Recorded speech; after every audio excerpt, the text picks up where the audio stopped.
xam nga ni Ndakaaru neex na waaw. tudd Birane Yaya Wane opérateur économique membre chambre consulaire de l'UMOA économiste secrétaire général l'ADEM doctorant chercheur en économie tey dama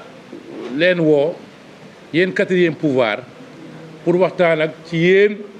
ci sunu cas membre bu nga xam ne mu ngi tudd Khadim Ba bi nga xam ne tey ay problème am moo ko ak problème douane moo tax tey ñu jàpp ko ma nga ca prison Rebeuss te mu ngi fay bëgg a yàgg parce que 1 an bii mu ngi koy bëgg a boucler foofu te problème yi yëpp ay tuuma ñu teg ci kawam la te tuuma yi ñu teg ci kawam yëpp préparé nañ leen benn mémorandum ngeen xool ko ngeen xam ne ni lii ñu koy teg tuuma yëpp mën na teggi tuuma yëpp ci taxawaay ci teew mi teew Khadim Ba nit ku ñu ku ñu sagoo la Khadim Ba nit ku ñu tiitaroo la ci secteur bi nekk muy secteur économique secteur acteur économique bii ñu ne économie sénégalaise Khadim Ba ndaanaan la fi ku ñu tiitaroo la Khadim Ba comme ni ma leen ko waxee léegi palaasam du kaso kalaasam du prison Rebeuss Khadim Ba li ñuy ñaan autorité yi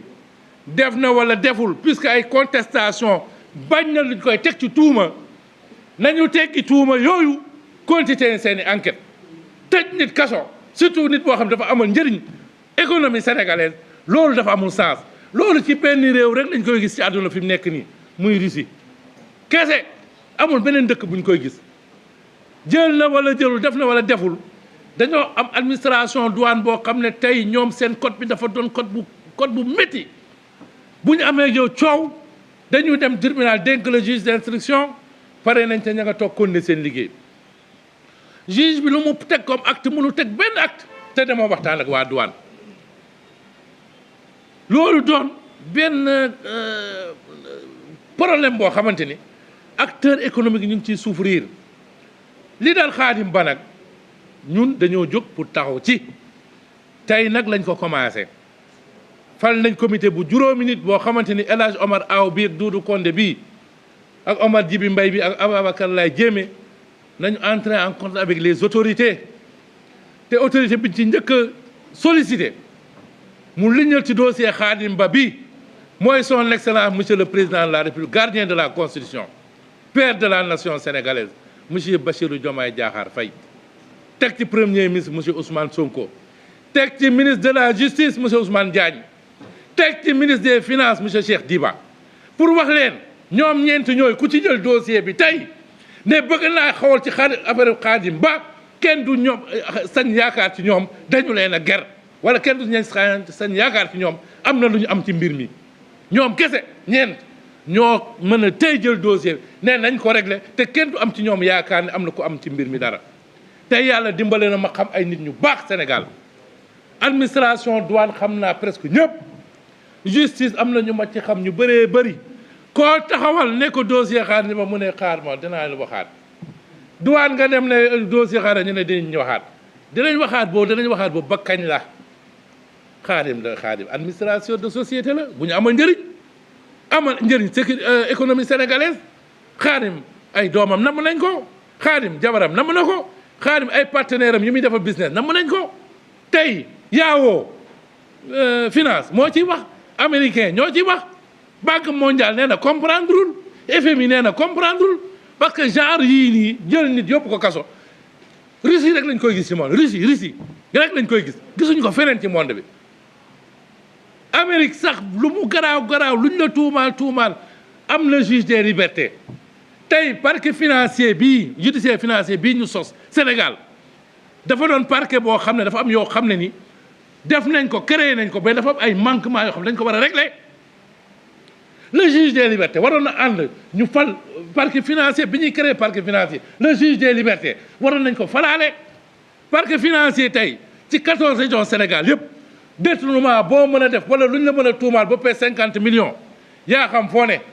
dañ lay indi ba Dakar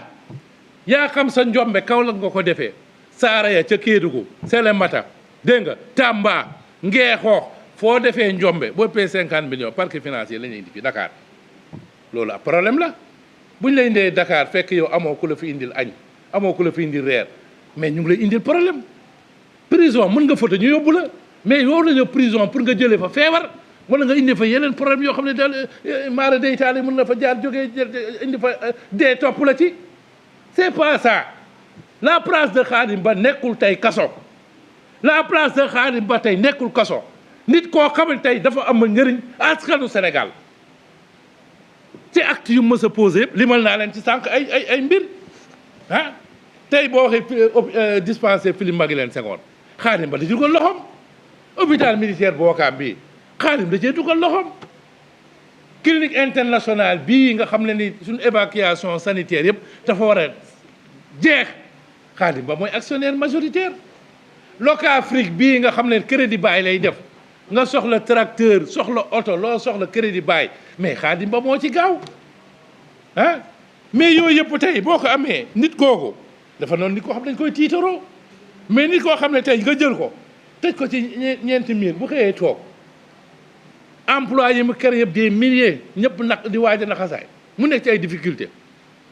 ci loo xam ne mënoon na toog douane toog justice toog ñu ne kaa baa ngi nii xanaa nag mënoo téye opérateur économique tey Sénégal bi nga xam ne moo fi ëpp njëriñ sénégalais gën fee taxaw nga ne da nga koy fay méthode yooyu Russie rek lañ ko gis dafa amul sens moo tax fii ju toog nii conseil national des dirigeants d'entreprise du Sénégal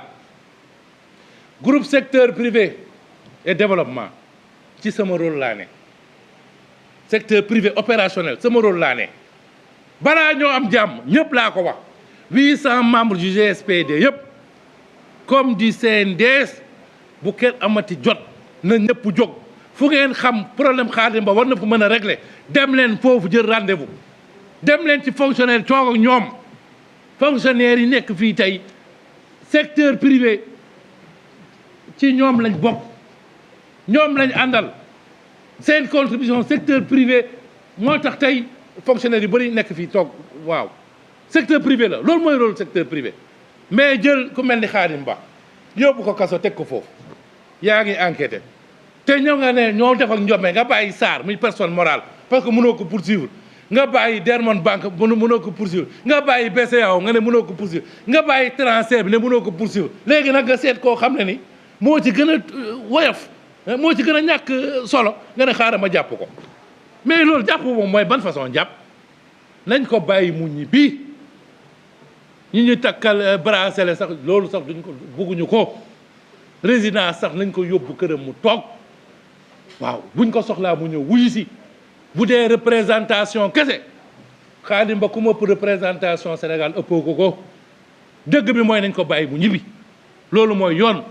waaw loolu vous conviendrez avec moi que nit ku mel ni place am da du kaso loolu moo tax membre CNDS yi ñu nommé le comité bi ñu nommé dès aujourd'hui dans l'après-midi prenez contact avec monsieur Ousmane Diagne prenez contact avec le ministre des Finances nañ dem seeti leen heure bu ngeen waxee 4 heures du matin 5 heures du matin heure bu ngeen waxee pare nañu bu kenn am jàmm te Khadim Ba nekkul ci biti maa ngi leen di gërëm leen sant ci conférence bi jërëjëf. On jugé utile aujourd'hui de convoquer cette conférence de presse. Je suis acteur économique, je suis économiste, je suis membre de la chambre consulaire de l'UMOA. Je suis président du Conseil national des dirigeants d'entreprises du Sénégal, Innovation, Croissance. Je suis membre du groupe secteur privé et développement. Je suis membre de la chambre consulaire de l'UMOA. Donc je suis dans mon rôle. J'ai jugé utile aujourd'hui de convoquer cette presse afin de parler à l'opinion nationale et internationale sur le cas de Khadim Ba qui est des nôtres. Pourquoi cette conférence de presse? Je suis membre de la chambre consulaire de l'UMOA tel que je vous l'ai décrit tout à l'heure. J'ai le droit aujourd'hui, à l'échelle communautaire dans les 8 pays de l'UMOA, de secourir, de venir en aide, d'assister tout acteur économique qui se trouve dans les liens de la prévention. Donc tout acteur économique qui se trouve dans des difficultés. C'est pourquoi j'ai convoqué cette presse aujourd'hui pour vous parler du cas Khadim Ba. Khadim Ba ne mérite pas aujourd'hui la prison. Ce qui se passe pour le cas Khadim Ba Aujourd'hui, on ne le voit qu'en Russie, dans aucun pays en Afrique. On ne voit pas un acteur économique de premier plan, un acteur économique opérationnel, croupir en prison sur des faits qu'on ne peut pas lui reprocher, sur des faits que la douane sénégalaise ne peut pas le mettre en prison. Il faudrait qu'on soit très clair sur ce cas, Khadim Ba. Aujourd'hui, ça nous fait mal parce que tous les responsables, tous les hauts fonctionnaires qui travaillent directement sur ce dossier, j'en connais quelques-uns, je les ai tous interpellés autant qu'ils sont, au niveau de la justice, au niveau de la douane, au niveau de toute l'administration sénégalaise. J'ai eu à les interpeller un à un depuis un bon bout de temps. Mais à chaque fois que j'interpelle un haut fonctionnaire qui agit sur ce dossier, il me dit on va en reparler. Au niveau de la justice, les magistrats que je vois, on me dit on va en reparler. Au niveau de la douane, on me dit on va en reparler. Parce qu'à un moment donné, j'ai été vice-président quand même du comité de douane entreprise. Donc je connais beaucoup de douaniers qui travaillent sur ce dossier. À chaque fois qu'on lève le petit doigt pour intervenir sur ce dossier, Khadim Ba, on est suspecté. Cause pour laquelle Khadim Ba croupit encore en prison. Personne n'ose aujourd'hui intervenir sur ce dossier. Cause pour laquelle aujourd'hui, je m'adresse directement à son Excellence, Monsieur le Président de la République, gardien de la Constitution. Je m'adresse à son Premier ministre, M. Ousmane Sonko. Je m'adresse au ministre de la Justice, M. Ousmane Diagne. Je m'adresse au ministre des Finances, M. Cheikh Diba. J'interpelle ces 4 personnalités. Au moins, ces 4 personnes, s'ils se levaient aujourd'hui pour intervenir et parler sur ce dossier, ils bénéficieront quand même de préjugés favorables. Parce que personne ne va s'imaginer, personne n'oserait imaginer que ce sont des gars qui pourront faire l'objet quand même de pression pour intervenir sur ce dossier. Cause pour laquelle je les interpelle directement pour leur dire qu'un acteur économique opérationnel de premier plan, de premier ordre, à l'échelle communautaire, à l'échelle mondiale, intercontinentale, parce qu'aujourd'hui, tous les journaux en ont parlé. Yahoo Finance vient d'en parler tout de suite. Fox News vient d'en parler. Le FMI, la Banque mondiale, personne ne comprend le pourquoi M. Khadim Ba croupit encore en prison. C'est inadmissible. Ça, on ne le voit qu'en Russie. Khadim Ba, aujourd'hui, croupit en prison pour des choses qu'on pouvait régler en urgence manifeste. Ça va bientôt faire 1 an qu'il est en prison. Et ce n'est pas normal. Ce n'est pas normal. Même la Deuxième Guerre mondiale, les gens ont trouvé les moyens de négocier autour d'une table pour signer la fin, de cette guerre. C'est pourquoi, compte tenu de ce qu'il représente, sur l'échiquier économique, à l'échelle nationale, à l'échelle communautaire, à l'échelle internationale, je dis que la place de Khadim Ba, c'est d'aller chez lui, de rentrer chez lui. Il y a plusieurs manières quand même de détenir quelqu'un. Il peut être en résidence surveillée. La justice peut trouver d'autres moyens de le libérer en attendant que les enquêtes se terminent, que les enquêtes se fassent. Parce qu'aujourd'hui, il y a des contestations sérieuses par rapport à ce qui lui est reproché, avec argument à l'appui. C'est pourquoi nous sollicitons sa libération dans les meilleurs délais. On ne fait pas de pression sur qui que ce soit, mais il est dans son droit qu'on le libère, qu'on continue l'enquête. Je m'en vais vous lire quelques-unes des réalisations de M. Khadim Ba, qui n'est pas un n'importe qui sur l'échiquier économique. La réfection de l'hôpital Philippe Maguilène Senghor. xam nga ni Ndakaaru neex na waaw